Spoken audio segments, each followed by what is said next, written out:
On December 18th, 1998, a day that will live in infamy, an alleged failed experiment by one Dr. Curian caused the remains of the faithful departed to rise and walk the halls of his mansion/laboratory, attacking scientists by gently batting at them and lightly tapping them with chainsaws. Thanks to the valiant efforts of the AMS, no, not the American Musical Supply, the zombie outbreak was quelled, but 2 years later, in the future, February 26th, 2000. In the year 2000! The zombies have returned, this time wreaking havoc all over the city of Venice. Venice. In House of the Dead 2. The House of the Dead. Even the notorious Agent G has succumbed to the barrage of walking corpses, leaving rookie agents James Taylor and Gary Stewart to save the city and possibly the world. Whenever I see your smiling face, I have to smile myself because I love you. Yes, I do. And when you give me that pretty little pout, it turns me inside out.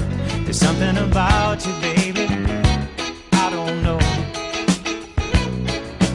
Isn't it amazing a man like me can feel this way?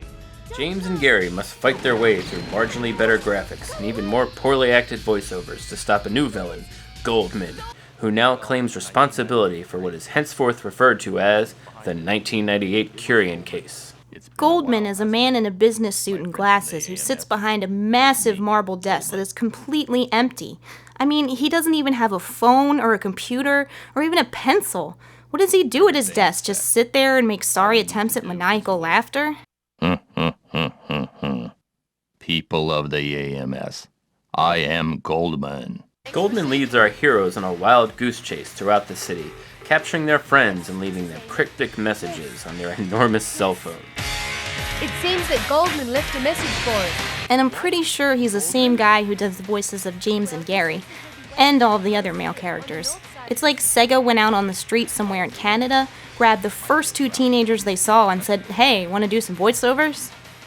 Once again, the zombies' victims are less than enthusiastic about escaping certain death, casually saying things like, "Don't come," or "Help me," as the zombies hobble towards them to devour their brains. Let's hurry. But in the 1 year since House of the Dead 1 was released in arcade, they have managed to improve the graphics. The characters' mouths now move when they talk, albeit out of sync, and the backgrounds are more than just a mess of colorful pixels, but they still haven't perfected the hands yet. And a few of our favorite bosses are back, like Man-Bat, who now has a very special friend named Carl. And the Magician, whom you'll remember from such levels as the end of House of the Dead 1. Of course, he still takes forever to kill. There's also a few new bosses, like this really big dude with a chainsaw, who's so hardcore he pulls an axe out of his own leg, just to throw it at you. And this sea creature with a giant beating heart exposed in his open chest. Gee, I wonder where his weak point is. And the tower, a 5-headed dragon. Make sure you shoot at the head that sucks gold dust out of the air. That means he's about to attack you. There's also some cool new zombies, like these guys who just disappear when you kill them, instead of dissolving into bubbling puddles of blood. And these guys who rip open their chests and chuck their organs at you, which explode and kill you. I gotta say, that's pretty awesome. Other fun characters you'll meet along the way include agents Harry and Amy, who help you by taking out a few of the errant zombies and answering the phone with very funny accents. Yes, this is Amy. And G, who gets killed within the first 30 seconds of the game, but not before passing on his handy-dandy notebook. So you can pause to study its contents, while the bosses wait patiently for you to fight them. And then later you pass by G's bloodstains. Excuse me, how do you know those are G's bloodstains? A lot of blood has been shed in Venice today. That could be anybody's. But most of the bloodstains clean themselves up after the zombies are annihilated. That's very handy. Self-cleaning blood. It's better than DD7. And that's not all. Tar, iodine, blood, rust. DD7 gets rid of them all. Suck on that, Billy Mays. Some of the civilians look familiar too, like President Obama and Jason from Ghost Hunters. You can rescue the civilians to earn bonus lives and points, or let the zombies kill them and take a different path, just like in House of the Dead 1. It's much more fun to just let them die in this game, because their death throes are quite amusing. No! Help me! Help me! when you finally get to Goldman's headquarters, before you can face Goldman himself, you're first confronted by his new creation, the Emperor, who appears to have, well, I won't say what that looks like, because this is a family show. Goldman explains his evil plot to you with his signature rapier wit and dramatic flair. I've been waiting for you, friends. Goldman! Do you know what you're doing? I'm fully aware of what I'm doing. Can't you see? Man committed a sin, disturbing the life cycle of nature. The original sin that man is responsible to protect the life cycle. I have made a creature to rule over mankind. This is the final battle. Show yourself, our new ruler, the Emperor. The Emperor is tough to beat, and if he kills you, the game just ends really abruptly. Suddenly, all you see is blackness. It's like dying for real. What are you laughing at? I've just got to be the hero after all. Yeah, I guess you did. If you can beat the Emperor, you see Goldman commit suicide by throwing himself from the roof of his own building. But he might just come back as a hideous zombie. Ah! Can't find a House of the Dead 2 arcade cabinet? Don't worry. In 2008, House of the Dead 2 and 3 were released on one action-packed disc for the Nintendo Wii.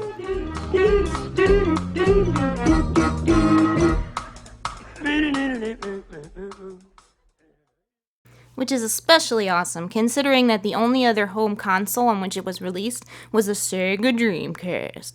And you can't use a gun controller on a Dreamcast. Actually, Jen, there are several third-party gun controllers for I said you can't use a gun controller on a Dreamcast. Oh, but there's the Dream Blaster by Mad Catz and... No, you can't use a gun controller on a Dreamcast. Okay. Seriously, though, you can't use a gun controller on a Dreamcast. They don't work. They just don't, period. The control is so bad, they're unusable. It's like using a Nintendo Zapper on an LCD TV.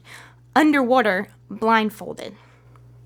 So you're saying you don't like it? So we definitely recommend playing House of the Dead 2 on the Wii, unless you're really good at aiming with a D-pad. But before you start popping caps and zombies with your Wiimote, make sure you calibrate it right, using my patented calibration method. And Jen, what is this patented calibration method? Well, Chris, when calibrating, position your Wiimote just outside your TV screen in each corner. Then slowly bring it back in until you're pointing at the screen again, then fire. This expands your shooting field to the entire width and height of the screen. And here's another tip.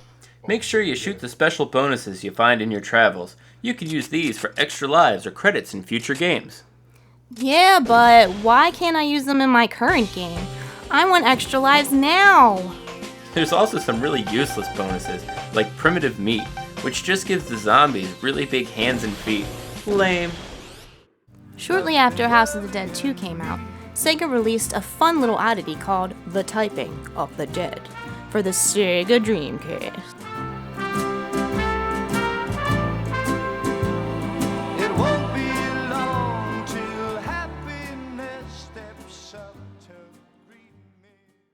It's basically just House of the Dead 2, but instead of shooting the zombies, you type them to death. Yes, you heard that right. Words appear on the screen, and you have to type them correctly to kill the zombies, which means you have to get this really cool Dreamcast keyboard controller.